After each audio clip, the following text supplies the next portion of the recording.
द्रव्यन्ते भिन्न आप में रुचि सम्यक तो भला है। अपने आप को पर द्रव्यों से भिन्न समझना, श्रद्धा करना, पर द्रव्यन्ते भिन्न आप में रुचि सम्यक तो भला है। आप रूप को जान पनो सो सम्यक ज्ञान कला है। और आप रूप में लीन रहे थिर, पक्के रूप से अपने आप में स्थिर हो गए। जैसे मुनिराज ध्यान में बैठे हैं, तन से मन से दिगंबर और आत्मस्वरूप में स्थिर, उपयोग की चंचलता ही नहीं है।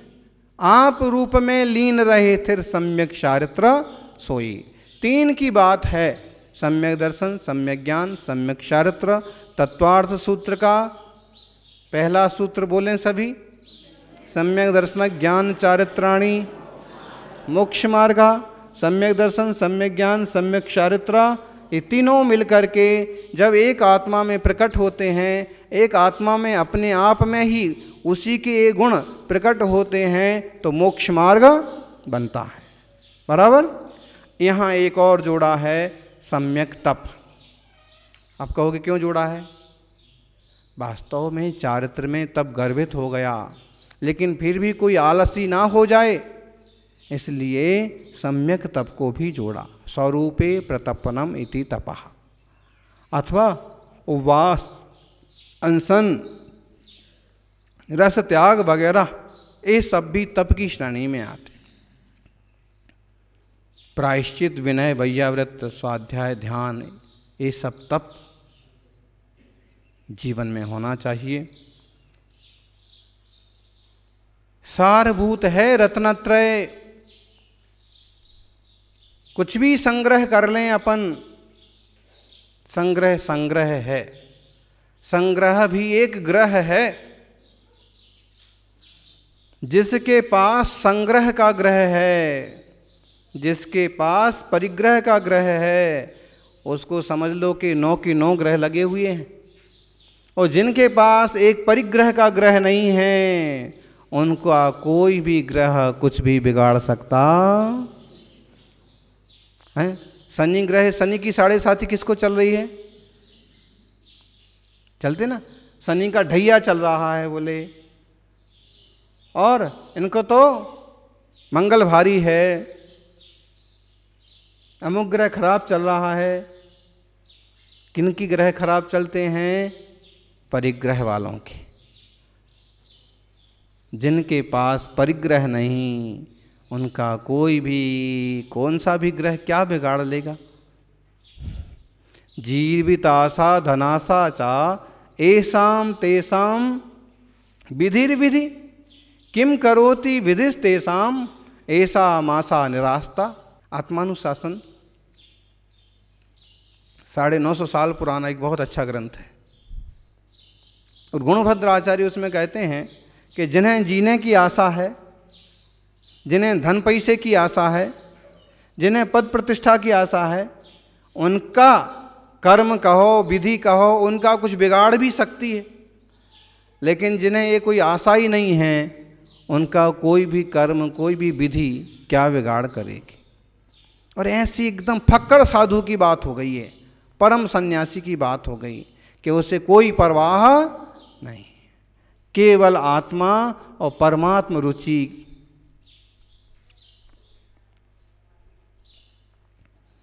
सारभूत है अपना ही रत्नत्रय।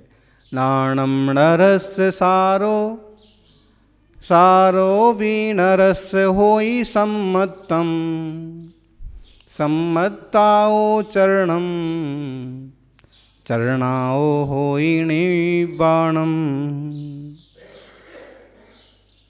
नरस्य सारो, मनुष्य जीवन का सार कहो, अथवा सब जीवों के जीवन का सार क्या है? ज्ञान है। ज्ञान है तो सब कुछ है, ज्ञान नहीं है तो कुछ नहीं है। ऐसी मूढ़ दशा, अज्ञान दशा देख लो आप। मुर्गी, मुर्गे, सुअर, बकरे, बकरी, अब इनका अंतकाल क्या होना है वो दुनिया को तो पता है, लेकिन शायद उनको ही पता नहीं। अच्छा, उन्हें पता भी है, लेकिन फिर भी वो इधर उधर घूम फिर के कचरा कुंडी खा करके वापस घुसते कहाँ हैं? वहीं घुसते। न वो इतना सोच पाते हैं कि ये ऐसा होगा, हम भी मारे जाएंगे। कदाचित सोच भी लेते होंगे, अपने दूसरों को मरते हुए देख भी लेते होंगे, तो इतनी हिम्मत नहीं कर पाते कि वहां से भाग जाएं। तो संसार में तो और पर्यायों में ऐसे ही जीवन गया। अब ये पर्याय मिली है। कल आपने सुना था ना सभापति जी से, हैं, एक बहुत अच्छा उदाहरण है, फिजिकली चेंज और केमिकली चेंज।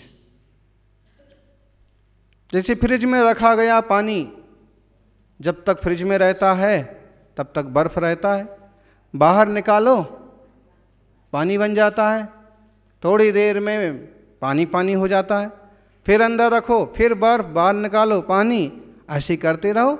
ये क्या हुआ? फिजिकली चेंज, सामान्यतः चेंज से कोई अंतरंग तत्वों का चेंज, परिवर्तन नहीं हुआ।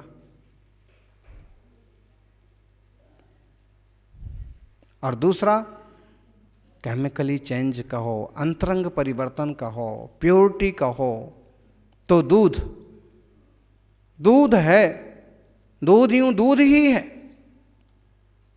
लेकिन दूध का दही बना लो, चेंज हुआ, केमिकली भी चेंज हो गया। ये मीठा मीठा था, वो खट्टा खट्टा हो गया। और दही से नवनीत निकालो, और नवनीत से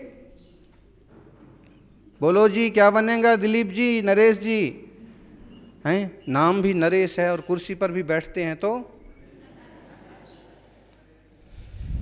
क्या बनेगा? नवनीत से घी बनेगा। घी बनेगा तो कहाँ काम आएगा? इतना आसान नहीं है घी बनना। केमिकली चेंज, अंतरंग चेंज, अंतरंग शुद्धि होना इतना आसान नहीं है। चूंकि दूध में घी वाली दशा थी तो ही निकली, दूध में ऐसी प्योरिटी बनने की क्षमता थी, ऐसी शुद्धता, ऐसी सुगंध, ऐसे लंबे काल तक बने रहने की क्षमता।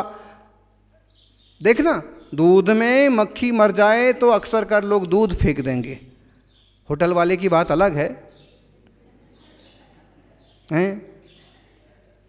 आज हमें बता रहे थे वो मेहता जी कि सॉर्टेक्स की फैक्ट्री है, मशीन है, तो उसमें से अच्छा अच्छा दाना तो बाहर निकल जाता है, एकदम थर्ड लास्ट से लास्ट जो होता है, जो कचरा होता है वो होटलों के काम आता है। वो ऐसा होता है कि अगर उसको कोई देख लेवे तो वो होटल में जाना ही छोड़ देवे। आखिरी आखिरी किस टाइप का होगा? कटा फटा, सूखा, गीला, कैसा भी। तो होटल वालों की बात नहीं है, वो तो मक्खी क्या छिपकली भी पड़ जाए तो भी परवाह नहीं करेंगे, खिलाएंगे पिलाएंगे। इसलिए अपने यहाँ जोर दिया जाता है कि बाहर का मत खाओ। जितने संस्कारी लोग हैं वो बाहर नहीं खाते, होटल में नहीं खाते, इधर उधर नहीं जाते, घर का शुद्ध 1 बार 2 बार भोजन करो, खुश रहो। तो मगर मक्खी गिर गई तो आप दूध को अलग कर देंगे, लेकिन अगर घी में मक्खी गिर गई तो क्या करेंगे? हैं? भले आप खूब दयालु हैं तो आप क्या करेंगे? आप बहुत व्रती टाइप के हैं तो भी आप घी को फेंकेंगे तो नहीं, फेंकेंगे मक्खी को, भले धीरे से, ज़्यादा थोड़ा घी के साथ निकाल के फेंकेंगे कि चलो मक्खी जितने में बैठी है उससे थोड़ा ज़्यादा निकाल के फेंक दो, लेकिन पूरा 5 लीटर घी फेंक दो। बोलो, है कोई ऐसा पावरफुल? नहीं। अच्छा, खुद को कदाचित घृणा नहीं हो जाए तो किसी मेहमान को, किसी रिश्तेदार को, किसी को चैंप देंगे, फेंकेंगे तो कितनी वैल्यू बढ़ गई। कल तक दूध था तो फेंका भी जा रहा था, अब घी बन गया तो केमिकली चेंज। लेकिन इतना आसान नहीं हुआ। पहले तो ज्ञानी को बोध हुआ कि दूध में घी है, श्रद्धा हुई कि हाँ हाँ पक्का इसमें है ही, फिर उसने क्रिया चालू की। दूध का दही बना। अरे मट्ठा नहीं बनता है। बोलो गांधी जी से पूछो क्या बनता है।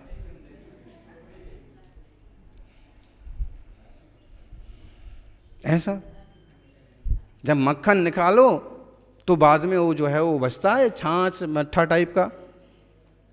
फिर मक्खन बन गया तो मक्खन के बाद भी प्रक्रिया तपो।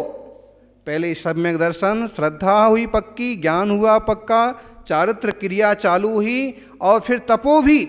जब तक तपेगा नहीं नवनीत तब तक घी बनने वाला। तपना पड़ता है, झिलना पड़ता है। मुनिराज उपसर्ग परिसरों को जीतते हैं, विचलित नहीं होते।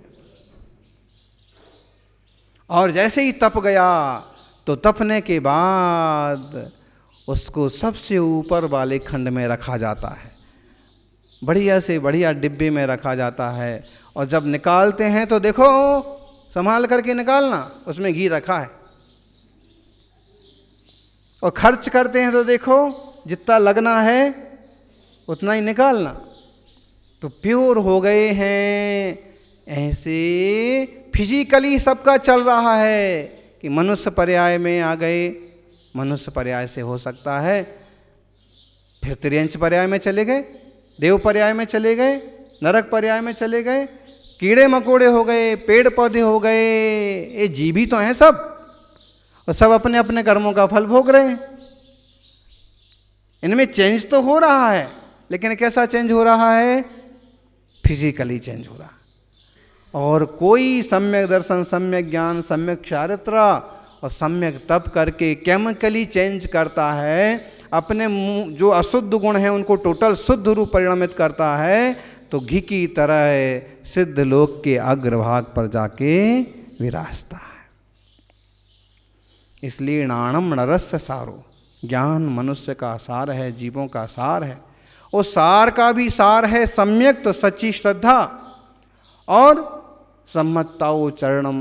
उस सम्यक्त से होता है चारित्र, और चारित्र से होता है निर्वाण। माने पहले तो सामान्य ज्ञान हो, सामान्य ज्ञान के बाद पक्की श्रद्धा वाला मोक्ष मार्ग का बोध हो, फिर उस श्रद्धा से आता है जीवन में चारित्र, चारित्र हो, और चारित्र से होता है चरणाओ होई निब्बाणम।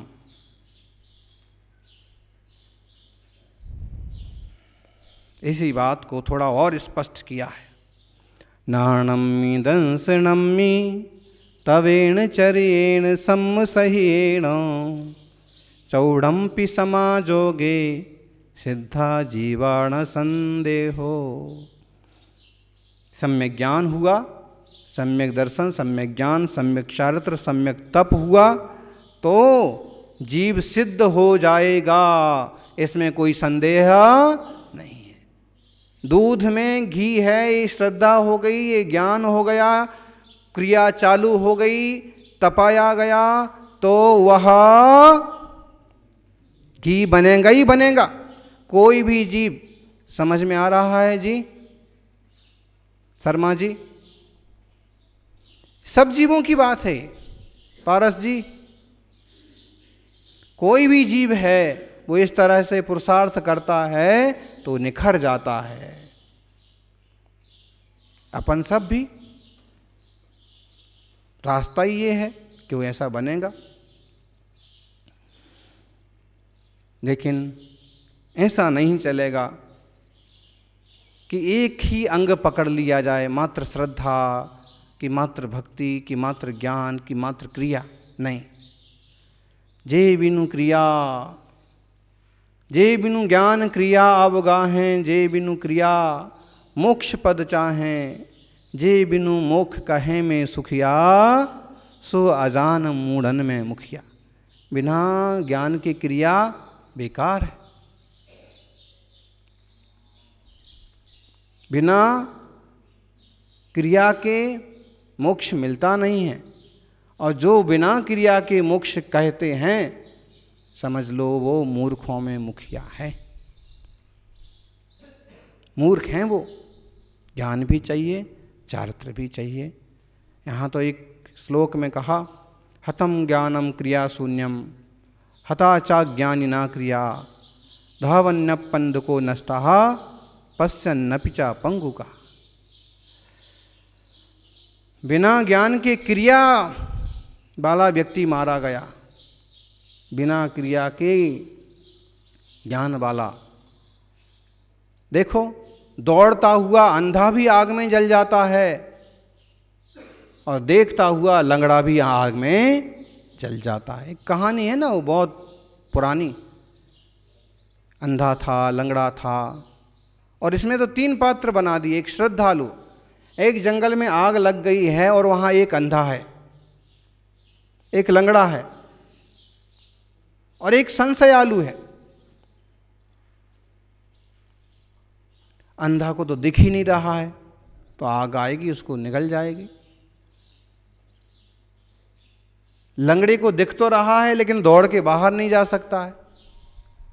और संशयालु को ये संशय पड़ा है कि जो लाल लाल है, ये कहीं सूरज की किरणें तो नहीं है, ये टेसू के फूल तो नहीं है, ये पलाश के फूल तो नहीं है, और इस संशय में वो जाता है।